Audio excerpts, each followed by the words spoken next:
Okay, thanks everyone. Thanks especially to Simon and Herman and Erica for organizing. Yeah, it's been a really awesome experience, and I feel like I've learned a lot. I guess this is my second, maybe second and a half AI talk. Um, and I'm covering some of the same ground as Henry in the previous talk, which was also awesome. So maybe this will be a little bit quicker than it otherwise would be. Uh, so here's our kind of common starting point that I think we've been over a couple of times so far at this conference. Thinking about consciousness, for me, the reason to be very interested in whether AI are conscious is because pretty much everyone accepts in one way or another that consciousness is in some way related to well-being, which is in turn related to what kind of obligations we have to them. And of course, the degree to which it matters, or the way in which it matters, is a matter of debate. So probably what I take to be the weakest plausible view is just that some derivatives of consciousness are relevant to well-being, are prudential goods and bads, things that non-instrumentally make your life go better or worse for you. The most obvious candidates for those being pleasures and pains, experiences of pleasure, experiences of pain.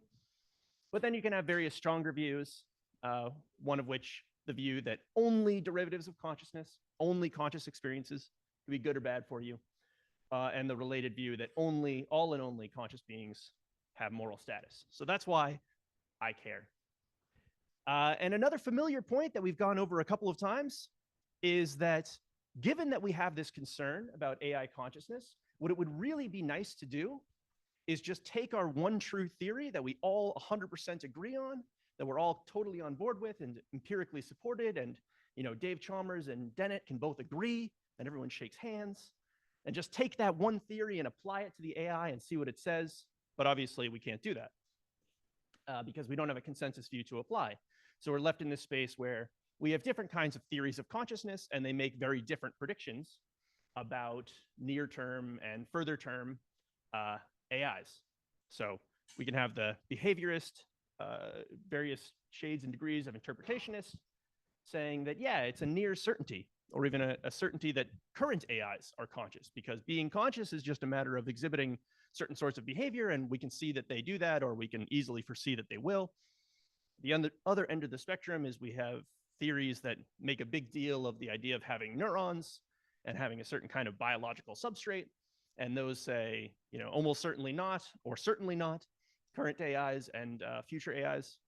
And then we've got various kinds of functionalism, which are going to disagree with one another with respect to how they apply to current and near future AIs. So we can't just take our correct theory.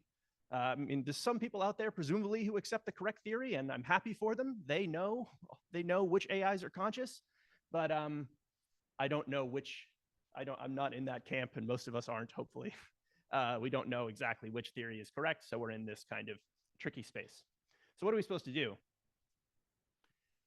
Well, I am going to argue that we should accept, as Henry would describe, a very kind of shallow criterion of consciousness. That we should think, or I'm going to argue, try to raise your credence, that we should think that to the extent that two entities are similar with respect to their behavioral dispositions, they are to that extent similar to phenomenal consciousness. So the clear case of this, the case where the criterion applies most clearly, is future AIs with robot bodies that behave a whole hell of a lot like us. To the extent that they're really, really very similar to us behaviorally, then we ought to think that they are phenomenally similar to us, that they experience the same kinds of hedonic ups and downs and perceptual states and so on and so forth. So I don't think I'm not going to say anything that will maybe be decisively convincing, but I'm going to try to explain in this autobiographical journey why I've been pushed in favor of this very behavioral way of thinking about attributions of consciousness. Okay.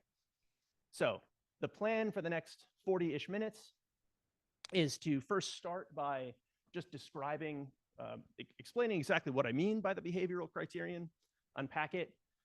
Consider two arguments in its favor, one of which I think is very solid. The Copernican argument seems to me a very compelling argument for accepting something like this or being pushed in that direction. Then there's the argument from anticipated attitudes, which we kind of just heard about a little bit, but I'm going to endorse it more strongly. And I think that argument is maybe just okay as compared with the Copernican argument, but see what you think. And then I'm going to respond to an objection to the behavioral criterion as applied to AIs. That's due to Jeremy Pober and Eric Schwitzgebel, the so-called mimicry argument. Okay. So first thing, unpacking the behavioral criterion. The first thing I want to specify about it is that it's supposed to be metaphysically neutral in the sense that it's neutral between various kinds of what you might call deeper theories that are consistent with it. And there's various ways that that could go. It's because it could be because you're an interpretationist, or you're a certain kind of extremely coarse-grained functionalist, so not a psychofunctionalist, not a computationalist. You could even have a certain kind of extremely coarse-grained identity theory, I guess, where the type identity, the physical types are extremely coarsely defined determinables. Or you could be some kind of panpsychist or dualist or whatever, and just think that the psychophysical laws are extremely liberal in the sense that they connect behavior among all sorts of different kinds of things with different kinds of physical substrates to phenomenal consciousness. Okay, the second thing, and maybe the most crucial point for my purposes, is that behavioral dispositions, which is what the criterion appeals to, that's not just a shorthand, or that's not just a way of describing patterns of behavior, as I understand it. So things can differ with respect to their behavioral dispositions, even though they don't differ with respect to their behavior, perhaps over the course of their entire existence. So maybe me and my twin Dan on Twin Earth, we behave in all the same ways. We do all the same sorts of things throughout our lives. Maybe it's like a molecule for molecule duplicate kind of thing for most of the time. In particular, we both eat our mom's cooking whenever we're home, and we're both like very enthusiastically like, yeah, this is the best ever. But he has this disposition that if he were ever convinced that no one was listening, he would say, it's really not that good. Mom's cooking is not that great. He never does, because both of us are convinced that, I don't know, there's spies everywhere, so we would never say it. But he has the disposition to say this, and I don't. And for my purposes, that means we are not exactly alike with respect to behavior. I'm just going to say behavior instead of saying behavioral dispositions over and over again. But I always mean behavioral dispositions in this sense. Okay. The last thing, and the thing that I'm just going to kind of punt on, though I'd be happy to talk about it, especially if you have ideas on how to answer this question. The criterion appeals to the idea of similarity with respect to behavioral dispositions, similarity with respect to phenomenal consciousness, and then comparing those two kinds of similarity. So what does similarity amount to? How do we say that A is more similar to B with respect to behavioral dispositions than A is to C? Well, it would be nice to have a super principled, clear answer to that question. I like to think that it's at least somewhat more tractable than questions about consciousness itself, but I do not have one, not as of yet. But I hope the general idea is clear enough that we can make these kinds of comparisons. So for example, here we've got Commander Data. Data is a lot like us behaviorally. I mean, there are some differences, but the way I want to understand the behavioral criterion, it's not like it's saying that if there's any behavioral difference, any difference in behavioral dispositions, then all bets are off with respect to phenomenology. So we could have maybe Dan and Twin Dan are completely alike with respect to behavioral dispositions. Then the criterion straightforwardly says, well, then Twin Dan is a phenomenal duplicate of Dan. And then you've got some other person, maybe like Data, who's got, who's kind of Dan-like, or there's some behavioral dispositions that are a lot like those of human beings, but there's some divergences in some respects. It's not like we want to say, well, then, might be a zombie, might as well be a zombie, or might as well have completely confused, jumbled phenomenology that's nothing like our own. No, if it's just minor behavioral differences, you'd expect there to be corresponding minor phenomenal differences. And oftentimes, depending on what exactly the dispositions come to, there'll be some obvious candidates for what those differences would be. Like if you've got someone who acts just like a human person in all sorts of contexts, but they have this behavioral difference insofar as they do not react to extremely hot temperatures the way we would, no disposition to, or not the same dispositions to remove their hand from a hot stove and things like that, then we say, okay, yeah, there's a phenomenal difference. And the most plausible candidate is that they don't have the same experience of heat, or not the same kind of experience of pain when they interact with very hot surfaces. Okay. So here's a statement of the kind of view that I take to be diametrically opposed to the one that I'm describing. So Brian McLaughlin and David Rose have this paper that came out recently, although I think they actually conducted the X5 study that's at the core of this paper quite a while ago.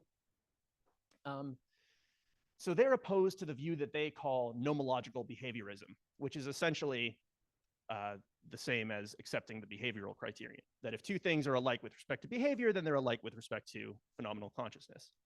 They think the problem with this kind of view is that there are some things out there that are conscious, but kind of stupid or behaviorally simple, like koalas or human infants. They say it's not so terribly far from the AI researchers' grasp to create a koala robot that behaves just like a koala.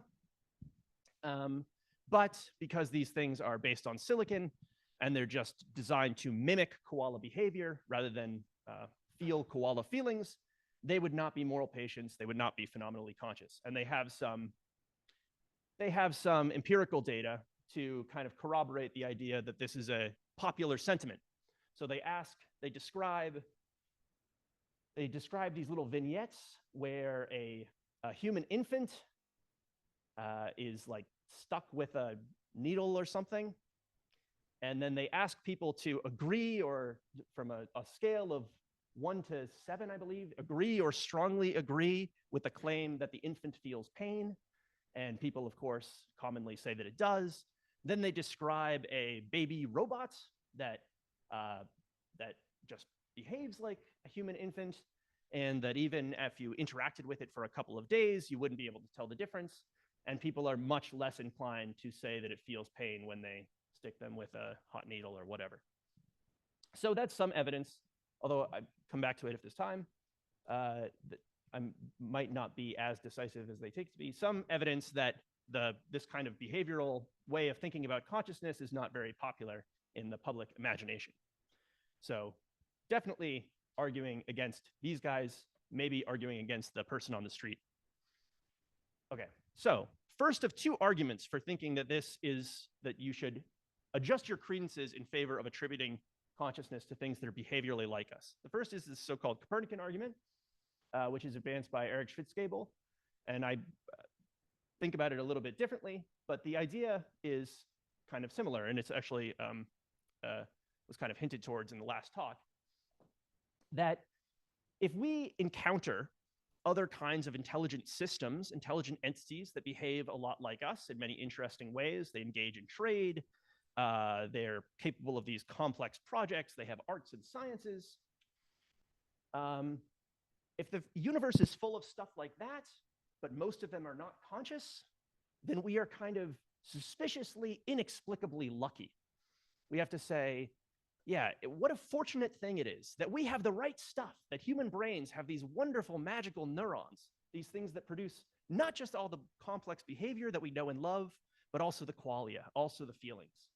That seems like a kind of wishful thinking, or just statistically implausible that we are so fortunate to have this wonderful property among all the things that behave like we do. And the thought as applied to AIs is kind of similar. So AIs could be and may be things that are behaviorally like us in the future, and then they would fall under this argument. That's how I think of it anyway, although as we'll see, Eric Schwitzgebel denies that you should think about AIs in exactly this way.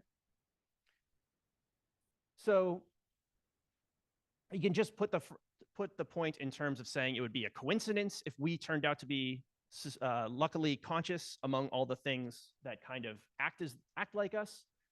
I like to think of it in terms of just a kind of straightforward statistical inference.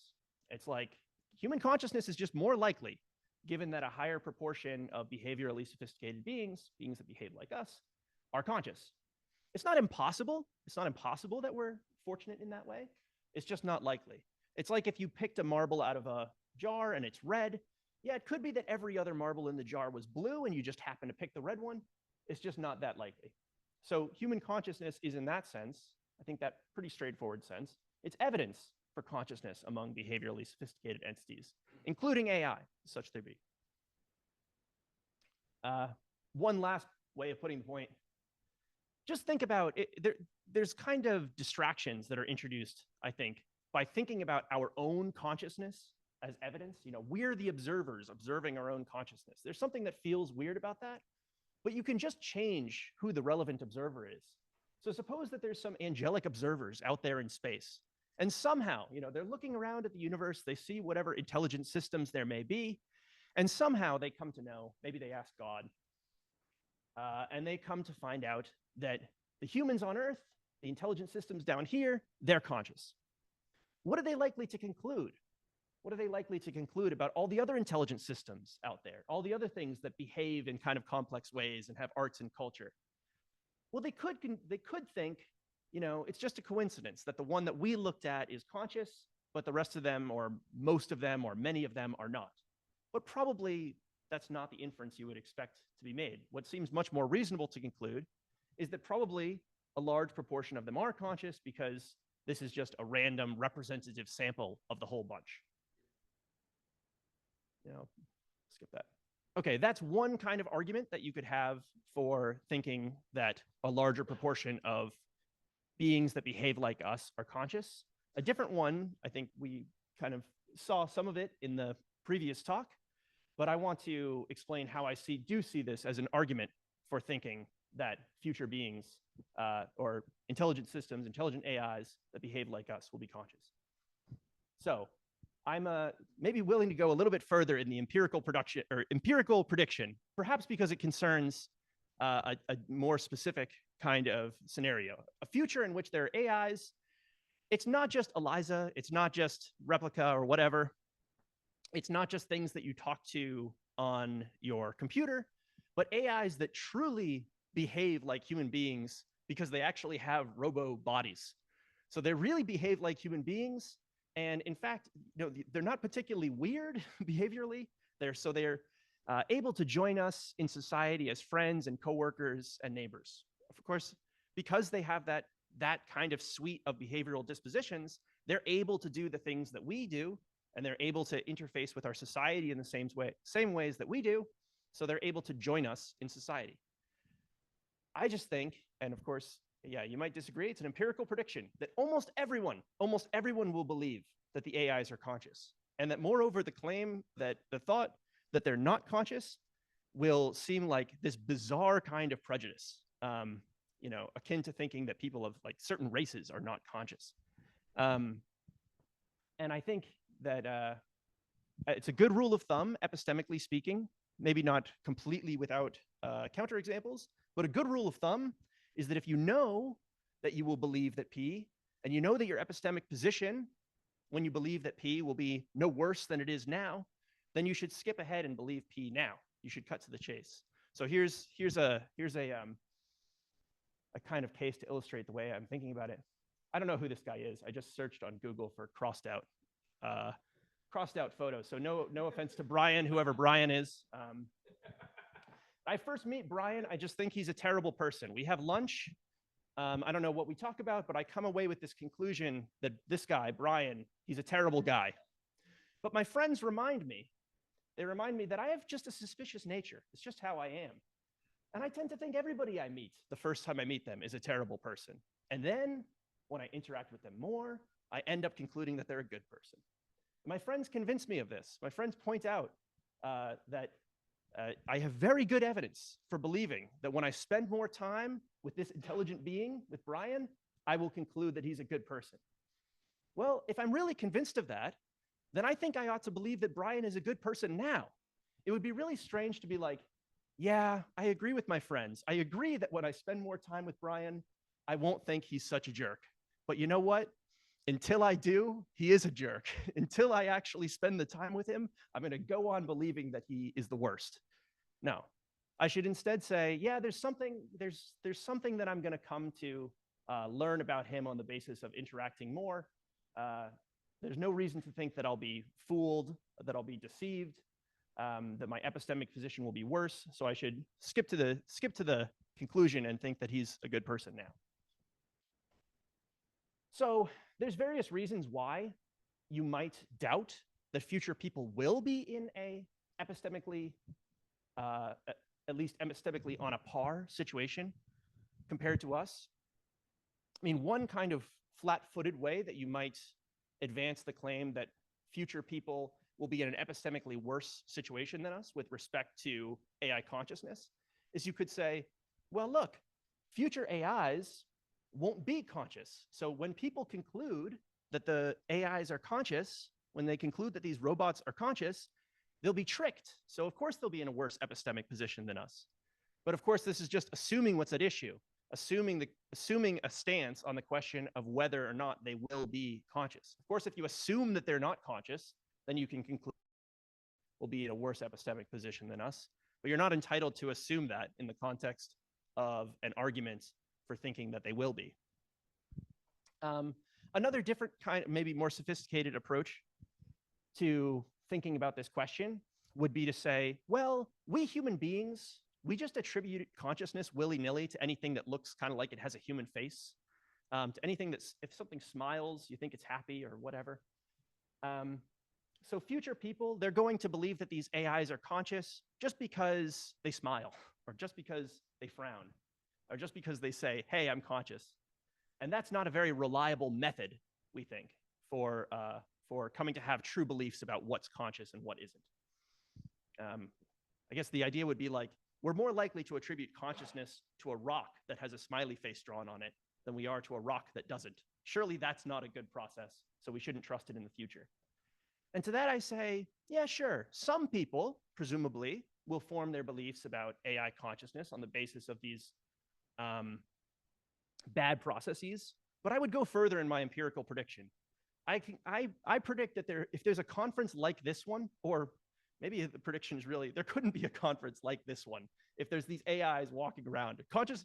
Conferences like this would be hard to get off the ground. People who are thoughtful and reflective would have a very hard time arguing the case that these beings are not conscious. If you want to disagree with that prediction, then yeah, that's a possibility. But if we're really interacting in a regular basis with our robot friends and neighbors, it just seems hard to believe that there will be a serious proportion of human society that says, yeah, we should not be extending attributions of consciousness to them. That's what I think. Okay, so those have been some reasons to think, clearly non-decisive reasons, but the kinds of reasons that move me to think that we ought to be attributing consciousness to whatever is behaviorally similar to us. But then there's this argument recently due to Schwitzgebel and Pober that I mentioned earlier that says this is a big mistake. So Schwitzgebel and Pober, they like the Copernican argument. And I think Schwitzgebel at least likes the argument regarding foreseeable attitudes. But they think those arguments don't apply to AI. You should not apply them in this case. And I disagree with them. So here's what's going on. They think that AIs for the foreseeable future will be what they describe as consciousness mimics, where a mimic is something that has this structure. It has superficial features that are selected or designed to resemble a superficial feature of the model. And the point of their having this, their being designed in this way is for the sake of deceiving, delighting, or otherwise provoking a reaction in a receiver. And because the receiver treats that superficial feature in the model entity as an indicator of some underlying factor F. So F in this case is consciousness. So the thought is AIs, in us, we have various superficial outward features like smiling, like saying, I'm in pain, like saying, yeah, I've got a cramp in my leg, that are reliable indicators of various kinds of phenomenal states. They're thinking AIs for the foreseeable future are going to be designed to have these superficial features in order to elicit certain reactions from users. Like putting the way in a kind of crass way, like the CEO of Replica doesn't care whether the AI girlfriend is conscious, at least not fundamentally. What they care about is that it acts sufficiently like it loves the users so that the users will react in certain ways, namely by attributing phenomenal consciousness to it, attributing love, and so on. And that explains why Replica has been designed to behave in the way that it does. Consciousness might or might not be present. We have this other explanation for why it behaves the way it does in order to fool or delight us. And so they say if something is a consciousness mimic, we can't infer consciousness from its possession of superficial features, behavior, in the same way that we would in the ordinary, the model human beings in this case. Why not? I take it the reasoning is something like this, that because we have an alternative explanation for its having this feature, we don't need to appeal to the underlying feature as the explanation. Because we can explain Replica's claims about loving us or its users in terms of the design goal of fooling the users, we don't need to appeal to consciousness. But I think that this is not the right way to think about it. Because just because there's an additional explanation for something behaving the way it does, just because we can explain it without appealing to consciousness, that doesn't mean that this other explanation is a competing explanation. So to put the point generally, to think of another case that illustrates the general point, think of someone who gets very good at mimicking Magnus Carlsen. They learn to get to play chess by thinking whenever they make a move, they look at their bracelet that says, what would Magnus Carlsen do? And they get very good at answering that question. They make the moves that Magnus Carlsen would make. Their moves in chess are explained by their mimicry of Magnus Carlsen, but that doesn't mean that it's not explained by their being good at chess. They are good at chess. Mimicking Magnus Carlsen is a great way to be good at chess. If you are really a good Magnus Carlsen mimic, you are ipso facto good at chess. So the explanations don't compete. Just because we have another explanation of the behavior, it doesn't mean we have an explanation that does away or that we no longer, that we should no longer trust the explanation in terms of the underlying feature, in this case, phenomenal consciousness. So we just need to ask, do the explanations compete in this case? From the fact that we have this explanation in terms of trying to convince the audience of something, does that mean we should do away with the explanation in terms of the underlying feature of consciousness? But this takes us back where we started. Different views of consciousness, different theories of consciousness are going to tell us different things about the relationship between those explanations. If you're an interpretationist or some kind of like a Dennettian, you're going to say, of course, there's no competition between these explanations. This explanation explains the behavior as well as this explanation. You know, maybe if you're really a Dennettian, you don't want to say that this exists at all. But the important point is that this is what is relevant to consciousness. So if you have an explanation for this, then you have an explanation for consciousness. Whereas, you know, other kinds of more demanding, deeper views will say, no, these explanations perhaps do compete. Because if you're just trying to explain behavior, then you're not explaining this deeper thing that's tied to phenomenal experience. So we're back where we started. The mimicry argument was supposed to be metaphysically neutral. That was the goal of Schwitzgebel and Pober, that they weren't essentially appealing to some specific theory of consciousness. But I think that they have to in order for this inference to do any good, that because we can explain the behavior in terms of mimicry, then we should not think it's explained in terms of underlying phenomenal experience. Okay. So last thing that I'll say is it would be nice to have an explanation for what's going on in this argument, why it might seem good. And here's my diagnosis. Here's what's I think is going on. I think that when Schwitzgebel and Pober are making this argument in terms of the superficial features of consciousness versus the deep feature, consciousness itself, or the superficial signs of consciousness versus consciousness itself, there's two things you could mean by superficial. By superficial duplicate, you could mean that it's outwardly a duplicate, that it's a duplicate with respect to what's on the outside, peripheral behavior. It's just skin deep similarity. That's one thing you might mean. But another sense of something's being apparently a duplicate of a conscious being, it is that, of a superficial conscious being, is that it's just apparently similar, in the sense that there's some narrow context in which people are going to tend to think that it's a duplicate of a conscious being in some sense.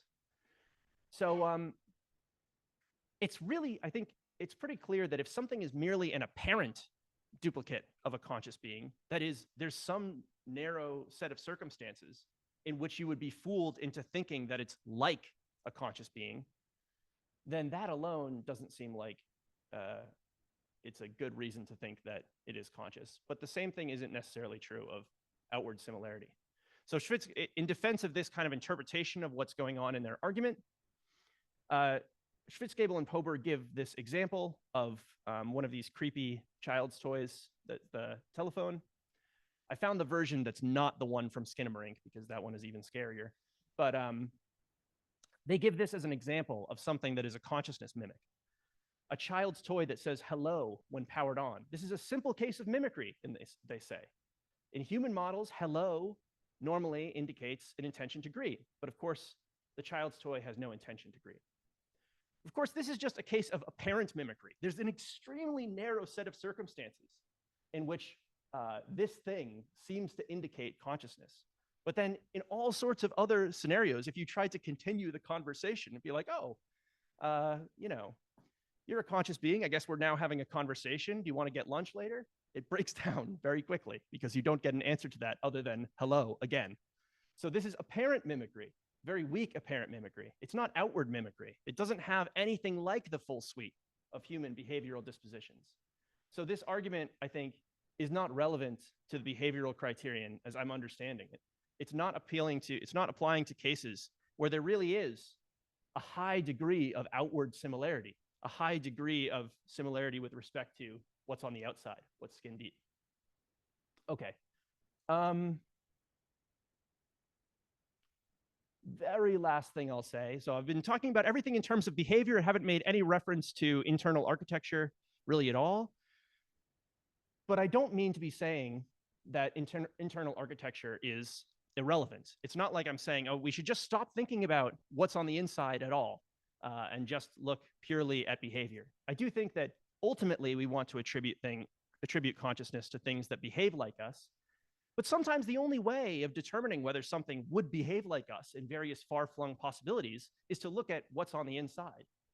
To remind you, behavioral similarity means similarity of behavioral dispositions, not just what it actually does. And the best way to test whether something has the same behavioral dispositions as us isn't necessarily going to be just going down the list of all the possible stimulus conditions and seeing if it acts like a human being, but rather seeing if it has the right kind of internal architecture to support a broad range of similar reactions to similar stimuli across a range of circumstances.